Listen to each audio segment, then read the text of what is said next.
Perfecto. Bueno, de nuevo, muchas gracias. Encantado de incorporarme desde Madrid, España, a esta sesión, este seminario para compartir investigación sobre el sistema tributario en Honduras. Este proyecto que voy a presentar es conjunto con varios investigadores que aparecen en esta transparencia. Me imagino que muchos de ustedes conocen a Anne Brockmeyer, que estuvo en el Banco Mundial y actualmente también está en Inglaterra. Y es un proyecto en el que vamos a hablar de Honduras, pero también de otros países y vamos a comparar la implementación del IVA en distintos países. Paso a la motivación del estudio. El IVA, como ya se ha dicho aquí, es una fuente muy importante de ingresos tributarios. Lo es en países de todos los niveles de renta, pero especialmente en países de rentas medias y bajas y en concreto en Honduras supone un 32% de los ingresos fiscales, lo cual obviamente es una proporción muy importante, más incluso que en los países de su nivel de renta. ¿Por qué es tan importante el IVA y por qué los economistas suelen considerarlo un buen impuesto?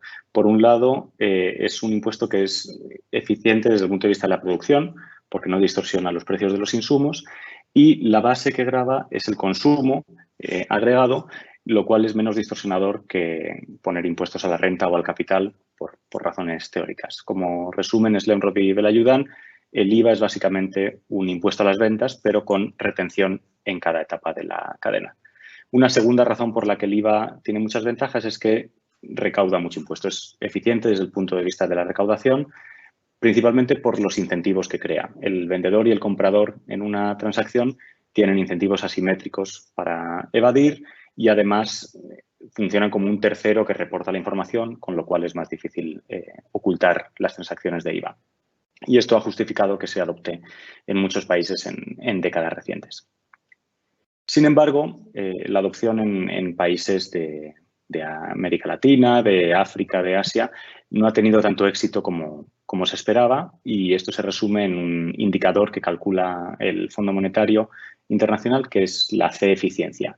Básicamente es el ratio entre la recaudación de IVA actual y la potencial, que sería simplemente el tipo del IVA multiplicado por el consumo agregado. Vemos que en ningún país es 100, por razones de diseño de la política o por razones de evasión siempre va a ser menor que 100, pero vemos que en países europeos que aparecen en azul está entre 50 y 75 y en países de menor nivel de renta per cápita, aquí está en logaritmos, el PIB per cápita, está por debajo de 50 en muchos casos. Y este proyecto trata de entender las razones de por qué eso se produce. En primer lugar, este proyecto implica un esfuerzo de acumular información de declaraciones, microdatos de declaraciones de IVA de varios países, en concreto 11 países. Uno de ellos es Honduras, naturalmente, y agradecemos que el SAR haya compartido esta información con nuestro equipo de investigación. El PIB per cápita de estos países va desde $500 anuales hasta 45.000, o sea que incluye todo el espectro de niveles de desarrollo y se trata de países, los hay pequeños, de 1 millón de habitantes o grandes, hasta 200 millones. La contribución principal de este estudio es que documentamos cómo se implementa el IVA en la práctica y resumimos esta implementación en 4 hechos estilizados en los que podemos comparar el IVA del libro de texto con el IVA del mundo real. Vamos a ver que hay muchas diferencias entre lo que dice la teoría y la práctica y se debe a decisiones de diseño de la política y la estructura de la economía de los distintos países. Y nos vamos a enfocar en cómo cambia esta implementación a lo largo del proceso de desarrollo. Y por último, y no tendré mucho tiempo de decir esto hoy porque la presentación es más corta de lo habitual, compararemos el IVA con otros impuestos alternativos que se podrían considerar. Un resumen de los hallazgos, los hechos estilizados de los que les voy a hablar. En primer lugar, la recaudación del IVA está muy concentrada en unas pocas empresas. Esto es verdad en todos los países, pero es especialmente cierto en los países de rentas más bajas. Y vamos a hablar de las consecuencias que eso tiene. En segundo lugar, el tipo efectivo del IVA tiene mucha dispersión entre distintas empresas. En concreto, vamos a ver que las empresas más grandes al final se enfrentan a un tipo de IVA más bajo, el tipo efectivo, que las pequeñas. Y esta heterogeneidad y el hecho de que los gastos fiscales sean mayores en los países de ingresos más bajos, como ya ha discutido el señor Merino en su presentación sobre Honduras, van a hacer que haya costes tanto de eficiencia como de recaudación para muchos países. Un hallazgo que nos ha parecido muy sorprendente es que muchas empresas pequeñas no reclaman ningún tipo de gasto de IVA. Esto implica que las cadenas del IVA están rotas en muchos casos por la informalidad o por problemas en el reporte, y también implica que de facto el IVA se convierte en un impuesto sobre todas las ventas para estas empresas, y sabemos que un impuesto sobre todas las ventas tiene muchas desventajas porque genera ineficiencia respecto al IVA. Y por último, los reembolsos del IVA a menudo están retrasados. Los reembolsos son un aspecto que los practitioners llevan mucho tiempo sabiendo que es un tema muy importante. En la teoría, en la academia, no se habían prestado mucha atención a los reembolsos. En este estudio queremos poner el foco sobre ellos porque son un aspecto muy importante, y vamos a mostrar que incluso los exportadores, para quienes debería ser automático si tienen que recibir un reembolso, sufren retrasos con los reembolsos. Por lo tanto, en conjunto vamos a concluir que las ganancias de recaudación y de eficiencia del IVA son menores de las que nos diría la teoría o el libro de texto. Sin embargo, si uno trata de considerar las alternativas que existen, el impuesto sobre las ventas minoristas o retail sales tax y un impuesto general a las ventas, son todavía peores. En cuanto a los datos, como les he dicho al principio, tenemos datos de 11 países, incluye Costa Rica, Eswatini o la antigua Suazilandia, Francia, Guatemala, Honduras, Pakistán, Senegal, Uganda y 3 países más que todavía no podemos nombrar en la presentación. Las variables que tenemos son las que uno esperaría en cualquier declaración de IVA: las ventas totales, las exportaciones, ventas exentas, el impuesto que se ha cargado en ventas, el que se ha pagado en compras, y los créditos fiscales, especialmente los que se pueden llevar al futuro. Cuando una empresa tiene un impuesto negativo y utiliza ese crédito fiscal al futuro. Vamos a trabajar con la medida del IVA neto, que es básicamente el IVA cargado en ventas menos el IVA pagado en compras, y agregamos todos los datos a nivel anual. Para algunos países tenemos datos a nivel de transacción, en transacciones entre empresas, que va a ser útil para algunos de los análisis que realizamos.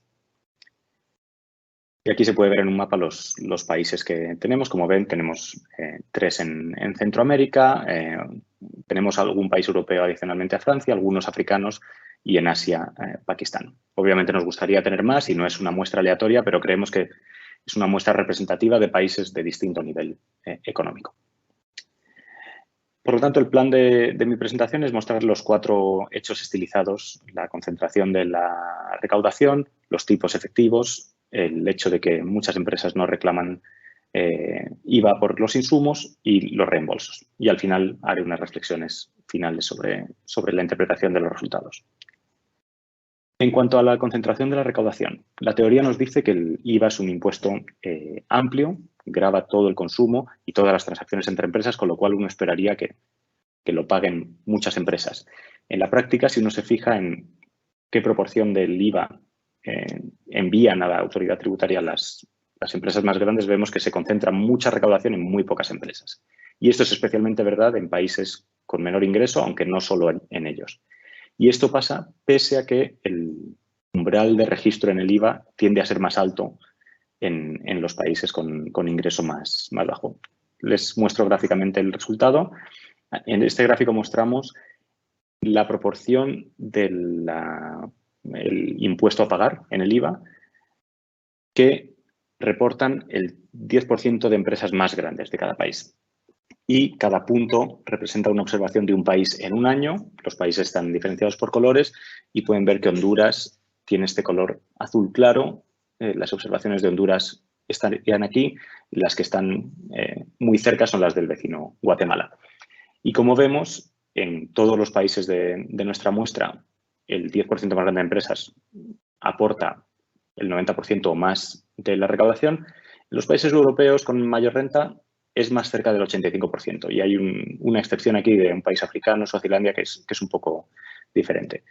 Pero lo que vemos es una correlación negativa. Y uno podría pensar que esta correlación negativa se debe a que la concentración en empresas más grandes es mayor en países con menor ingreso, pero si uno mira cuál es la concentración simplemente de las ventas reportadas, ve que es un 90% en todos los países. Por lo tanto, parece que hay algo sucediendo en el que las empresas grandes tienden a concentrar más recaudación incluso en los países de menor ingreso que las pequeñas.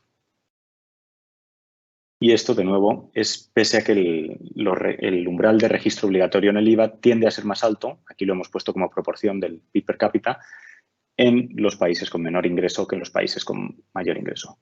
Por lo tanto, tenemos un primer hecho, que es que la recaudación está muy concentrada en unas pocas empresas. El segundo hecho que documentamos es que los tipos efectivos varían mucho. Primero, permítame definir a qué me refiero con tipo efectivo. Me refiero que el IVA neto, es decir, la diferencia entre lo pagado y lo cobrado y lo pagado, sobre el valor añadido. Y esto se calcula a nivel de empresa. En teoría, esta ratio debería ser igual al tipo general del IVA que opere en el país y debería serlo el mismo para todas las empresas, con la única excepción de los exportadores, porque las exportaciones tienen un tipo cero, con lo cual con los exportadores esperaríamos que hubiera una tasa algo menor. En la práctica vemos que hay mucha heterogeneidad en los tipos y veremos que en las empresas grandes tiende a ser este tipo efectivo medio algo más bajo que en las pequeñas, principalmente debido a que se aprovechan más de exenciones y de tipos reducidos. Vamos a ver gráficamente la evidencia para algunos de los países de la muestra.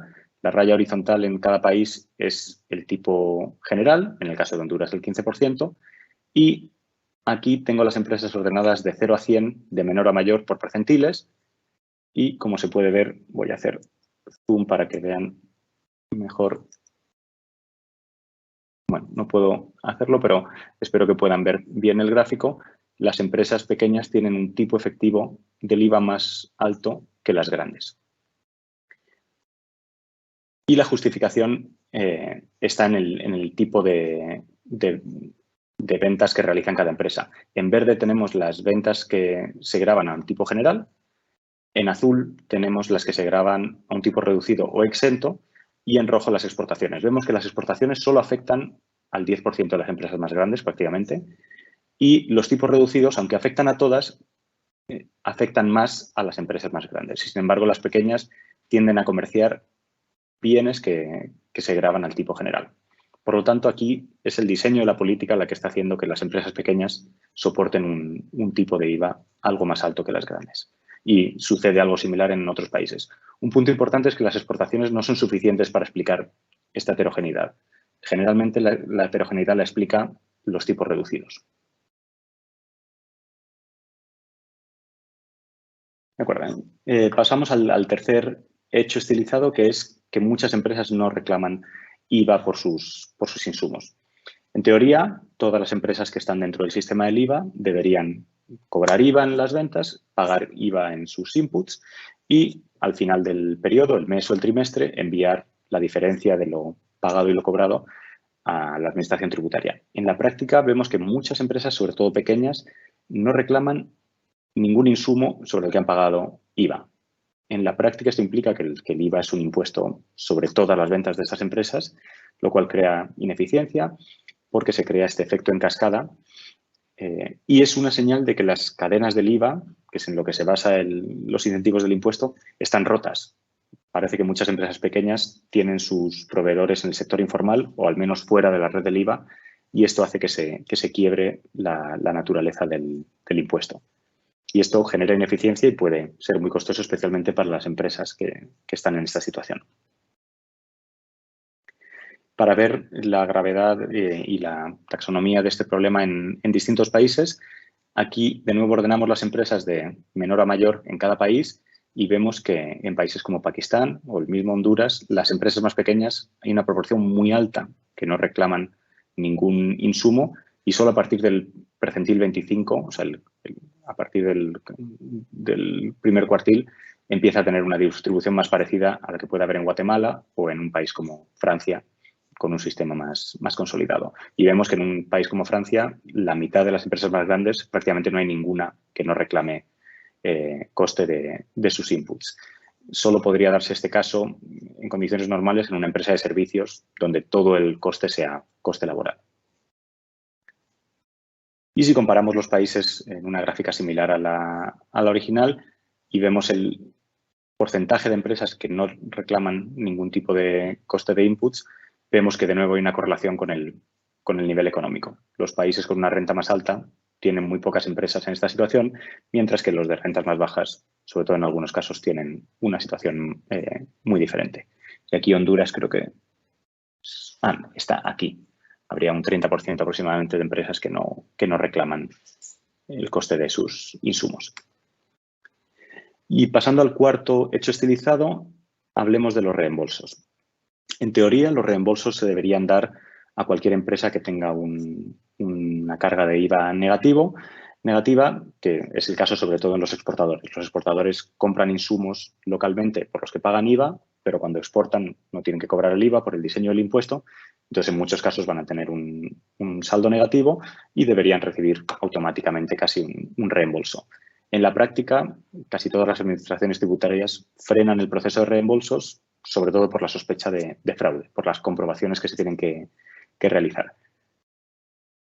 Para mostrar la evidencia de esto, en lugar de los microdatos, voy a mostrarles algo de evidencia de la encuesta Doing Business del Banco Mundial. Este es el tiempo en semanas que se tarda en recibir un reembolso de IVA en distintos países. Aquí están incluidos todos, no solo los de nuestra muestra, y se ve que de nuevo hay una correlación negativa con el nivel de desarrollo. En los países europeos, en azul, se recibe en unas pocas semanas. En países de renta media y baja puede llegar hasta un año. 60 semanas es algo más de un año. Vemos que hay varios países donde el reembolso tarda mucho tiempo. Y esto es una señal de que la Administración Tributaria está retrasando este procedimiento, ya sea a propósito o por un problema administrativo.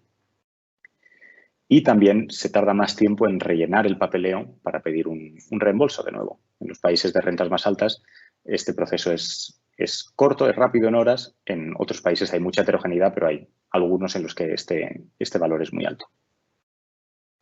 En los microdatos de los que disponemos no observamos los reembolsos, pero sí observamos una estrategia que tienen las empresas que es muy común en países donde hay este problema administrativo, que es que cuando tienen un IVA negativo, en lugar de pedir el reembolso, piden el crédito fiscal y eso lo van a utilizar contra sus deberes tributarios del futuro.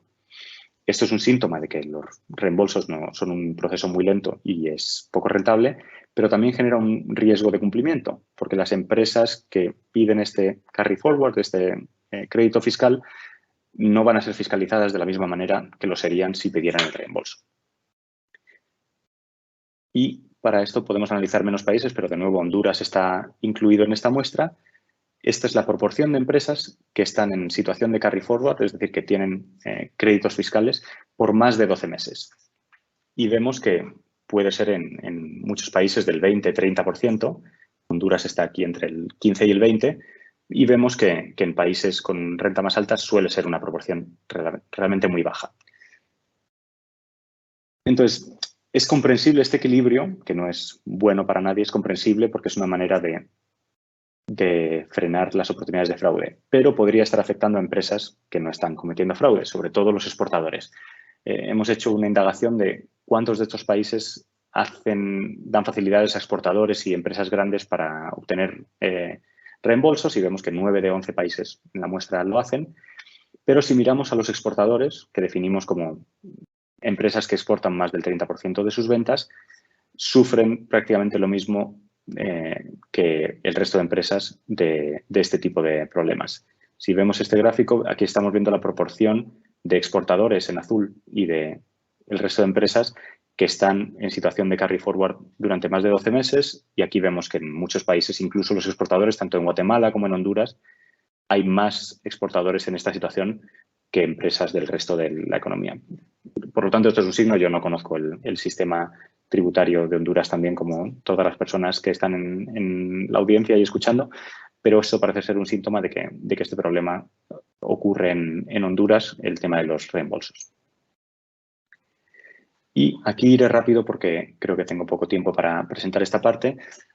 Una pregunta que uno se haría naturalmente es, vistos estos hechos estilizados, si el IVA no funciona tan bien como nos dice el libro de texto, deberían los países que tienen IVA plantearse otras opciones. Y resumiendo, hemos hecho unas simulaciones de cómo se aplicaría un impuesto a las ventas finales, retail sales, y un impuesto a todas las ventas. En este caso, hemos hecho estas simulaciones hasta ahora con los datos de Pakistán, pero nuestro plan es hacerlo con datos de todos los países para los cuales tengamos datos de transacción. Y la conclusión, déjenme ir al final, es que si para que un impuesto a las ventas minoristas tuviera el mismo tipo impositivo, en el caso de Pakistán es el 17%, que el IVA, recaudaría solo 1/3 de lo que recauda el IVA. ¿Cuál es la razón? Que el IVA recauda mucho en las etapas anteriores a la venta final de la economía. Por lo tanto, el IVA, la ventaja teórica del IVA respecto al impuesto a las ventas finales se mantiene de acuerdo a nuestras simulaciones. Ahora, un impuesto a todas las ventas que se ha propuesto en varios países como reemplazo del IVA por todos los problemas administrativos que ha generado. Para recaudar lo mismo que el IVA, necesitaría imponerse un impuesto del 6% de las ventas. Aquellos que hayan trabajado en algún momento con impuestos generales a todas las ventas, tanto finales como intermedias, sabrán que un 6% es un impuesto muy alto cuando la base es todas las ventas de una empresa. Para muchas empresas el impuesto sería mayor a todos sus beneficios. Y la principal razón es que este tipo de impuestos no consigue recaudar tanto como el IVA en las importaciones, que como hemos visto de nuevo en la presentación del señor Merino, es una fuente muy importante de recaudación. Concluyo. En la práctica, el IVA, tal como se aplica en muchos países, difiere mucho del IVA del libro de texto. Hay mucha más concentración de la recaudación, los tipos tienen mucha dispersión, hay muchas empresas que no reclaman ningún IVA por el coste de sus insumos y los reembolsos están retrasados incluso cuando son legítimos. Estas diferencias con la teoría se deben, por un lado, a decisiones de política y de diseño del impuesto, pero por otro lado a la evasión y la informalidad y a prácticas de la administración tributaria. Pese a todo, las simulaciones sugieren que el IVA sigue siendo mejor que las alternativas, pero esperamos que este estudio, poniendo el énfasis en cuáles son los problemas de la aplicación del IVA, permita buscar soluciones que hagan que el diseño mejore y que mejore tanto la eficiencia como la recaudación. Muchas gracias y estoy dispuesto a responder cualquier pregunta que tengan.